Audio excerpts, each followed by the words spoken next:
Thank you so much for the very warm welcome. I'm very excited and glad to have you here. Before we start, I think the words that Modit started with, I think that is literally echoing through my ears. And at the moment, I feel very overwhelmed and a little bit like deeply sad, actually. So with that, we'll start with our first question. We are not just mourning as a nation. We are seething. In Pahalgam, terrorists lined up Indian tourists like cattle, forcing men to strip and demanded Islamic verses to be recited to identify if they were Muslims or not before they were executed like sitting ducks. This wasn't just a killing. It was a ritualistic purification by faith, designated to humiliate, divide, and terrify, to unify all under a singular ideology. One woman was spared, not out of mercy, but with the explicit order, go and narrate these horrors to Modi. This wasn't just a survivor, it was a message. A psychological bullet fired at 1.4 billion people. We have seen civilizations be dropped like dead birds to this form of crusades. How can Bharat fight this and emerge like the phoenix from the 1,000-year-old invasionary period? We seem to be in reiterating US President Trump's words. Anna. All of us truly feel sorry for what happened. I think we are gutted with deep pain, sorrow, and more importantly, anger. I want to take this question and go deep into this because I have an experience in the policing for about 9-10 years. And probably my perspectives would help you because normally this is the time a country takes two different paths. One is you're so angry.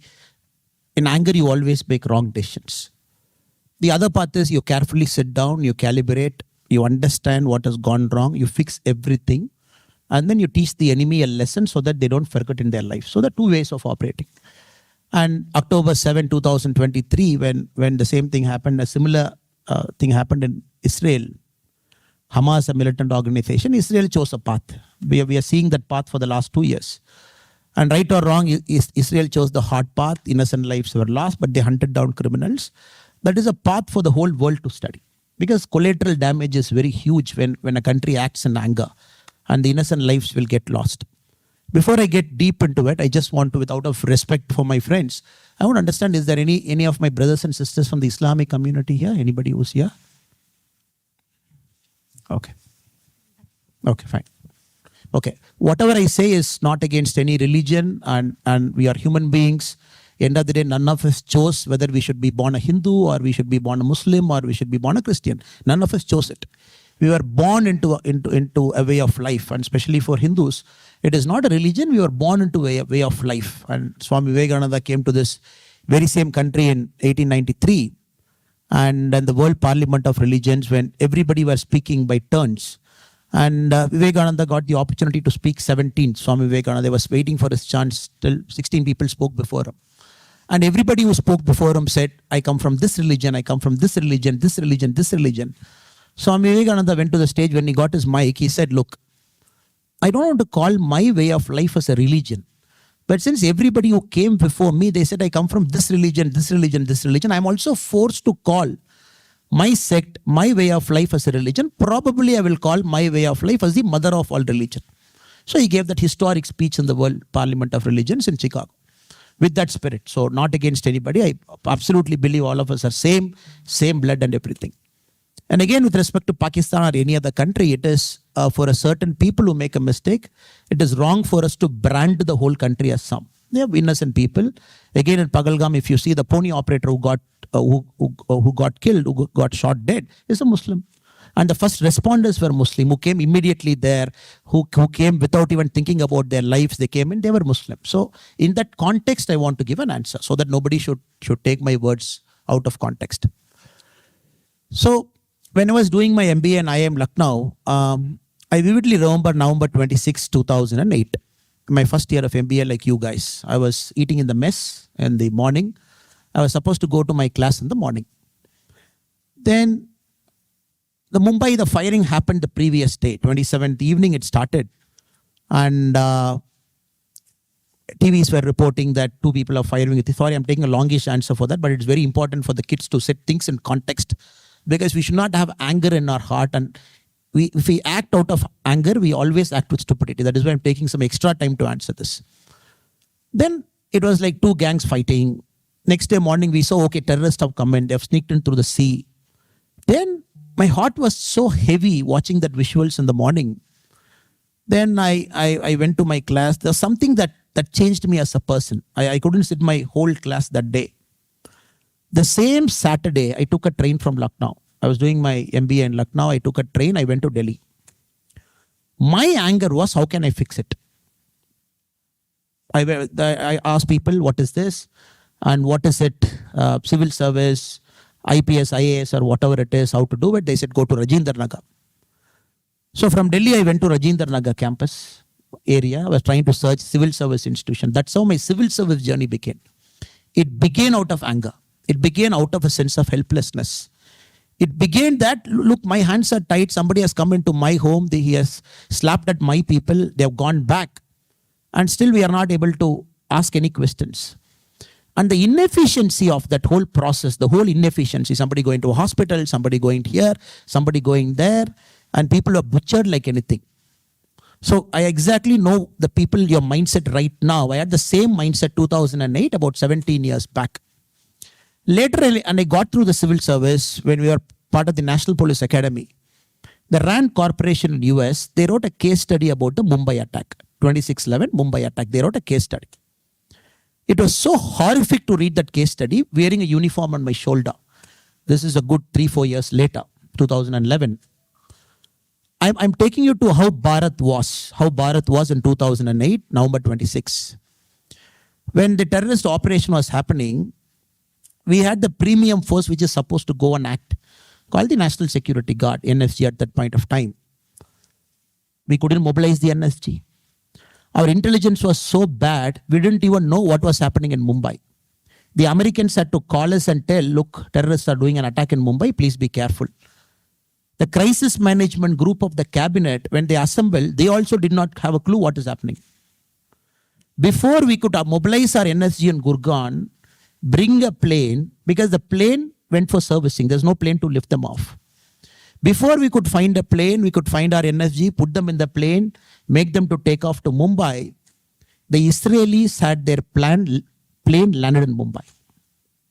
Because when the Mumbai attack was happening, there was this rabbis of Israeli Jew origin. They were under attack. So what the Israelis did is, when the same attack was happening in Mumbai, the Israeli commandos, they started flying from Tel Aviv, even before India knew what is happening.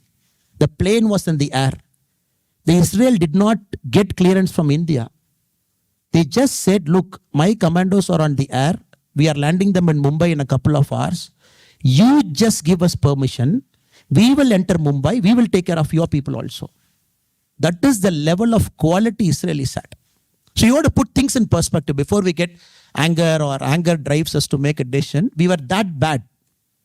So, but Government of India, being Government of India, we didn't want Israelis to operate in Mumbai. We said, no, we are not going to give you permission. You please be in the airport. NSGs landed. After the National Security Guard landed in Mumbai, we did not have a floor plan of Taj. We didn't have a floor plan of Taj. We didn't know how to enter. Where is the exit? Where is the blind alley? Who's going to go in the front? Who's going to take a corner shot? We didn't have a map.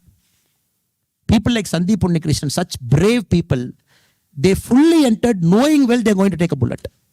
Because they don't have a floor plan. If you have a floor plan, you clearly know where is the exit, where is the alley, who's going to hide behind a door, who's going to take the cover fire. So without it, Sandeep Unnikrishnan said, I am going to lead. Probably I'll take a bullet, but you take a cover fire and go. From there to now, we have traveled much. So instead of feeling a sense of helplessness, of course, I feel so sorry for every single person who died. It could be my father, my mother, my relative, your relative. People were on honeymoon. People took an LTC. People were there. But we have to respect the system and process. Now we have a system, we have a process. We have equipped ourselves so much. From 2008 to now, we got NSG bases across the country. We changed our Civil Aviation Act. We said now if NSG wants a plane, you drive down to the nearest airport. Whichever passenger airport, you make the passengers to board the plane, deboard, you board the plane, tell the pilot where to go, the plane will come for you. We may change our act. We improved our intelligence coordination so much that for the last 10, 11 years, we have to understand that India is one of the safest country in the world. No Chennai terror attack, no Bengaluru attack, no Hyderabad Lumbini Park attack, no Patna attack, no Delhi attack. Now this has happened. Now let us have that anger inside. Let us be very intelligent. Let us be very calculative. Let us try and find why it happened. Let us hunt down every single person, because that is the resolve that political leadership is taking now. Just like Israelis always take a resolve, wherever you hide in the world, we will come for you. 1972 Munich. 1972 Munich, Golda Meir and her team, what did they do? They said, 2 years we will hunt for you across the world. You hide. They came to Argentina, Germany, UK, US. Wherever you go, we will hunt for you. We will teach you a lesson you will never ever forget in your lives. So I am very confident. We have equipped ourselves to that level. We are a first world country in terms of security. We have high quality commando operators who can operate across the world. We got our capabilities uplifted to a fair degree now. Intelligence collaboration is very good. That is why they had to take this recourse. Come closer to border, sneak in, do a hit and attack and go back. You don't want to bravely come and face. Pick up a spot. Even from Pegalgam, 3.5 kilometers, you got to travel either by a horse or you got to walk by foot. Just come there so that nobody can come. So I picked it up. And we also have to understand, now we are piecing together what has happened. We are piecing together what has happened. A person came, an Indian student in Kashmir who went to Pakistan to study in a student visa. He didn't come back for 7 years. The security forces tracked him for some time, then they lost track. So he is the mastermind. He sneaked in, he brought 6 terrorists with him. They split into 3 groups. Now it is out. So my only promise to you is, as a country, as citizen, all of us, let us allow the security forces, the political leadership to take this challenge head on and resolve it. Now, till now, the way we see the world countries, they're getting united in one line.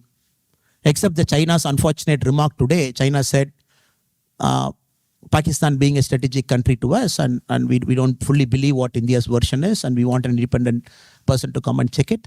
So the US, all the major powers are on one line. And again, if there is a lack, no, we'll fix it up. But more importantly, you have to understand, this is also a certain civilizational battle. A certain civilizational battle. This battle is there for the last many, many years. It is not going to resolve overnight, or tomorrow morning it is not going to get resolved, or maybe in the next 10 years it's not going to get resolved. So like you said in the homage that we paid, the only way we can defeat terror is keep doing our work like normal people as if nothing happened. That is the best answer you can always give it to terrorism. Okay, July 3rd, Amarnath Yatra has to start on time. It will go on. Today in Pegalgam, tourist footfall has started today. People have again gone back. Because Kashmir has seen a record footfall last year. 1.2 crore non-Kashmiris have visited Kashmir. This year it should be 1.5 crore. So over a point of time, we'll become more resilient, we'll become more stronger.